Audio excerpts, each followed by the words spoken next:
आजको भिडियो रहेको छ यो रातो मच्छिन्द्रनाथ जात्रा जुन आज झौडखेलमा राखिएको छ। यो आज लास्ट दिन हो। यो आज जेठ 18 गतेका दिन आज फोटो देखाइने चलन रहेको छ। आज सार्वजनिक बिदा रहेको छ। साथै राष्ट्रपति प्रधानमन्त्रीहरू सबै आएर आज फोटो जात्रा हेर्न आउनेछन्। आजको यो विशेष दिन हो किनकि आज यो वर्षको अन्तिम जात्रा हो रातो मच्छिन्द्रनाथको। अब अर्को जात्रा आउनको लागि अर्को वर्ष नै पुग्नु पर्ने भएकोले यहाँ धेरै मानिसहरू तथा भक्तजनहरू आएका छन्। कोही मान्छे यहाँ फोटो खिच्नको लागि आएका छन् र कोही यहाँ पूजा गर्नको लागि, कोही यहाँ आफ्नो सभ्यता आफ्नो संस्कृतिको लागि नै आएका छन्। यहाँ धेरै मान्छेहरू घुम्नको लागि तथा रथ हेर्नको लागि आएका छन्।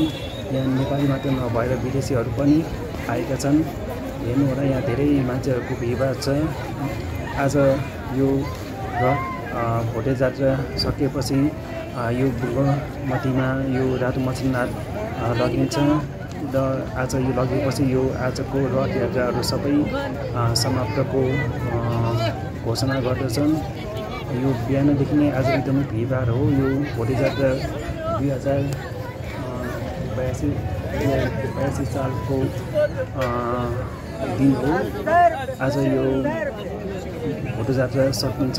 सकेपछि यो जात्रा समाप्त हुन्छ। अनि यो हेर्नको लागि यो रातो मच्छिन्द्रनाथ भगवान हेर्नको लागि हामी बुगमतीमा नै जानुपर्ने हुन्छ।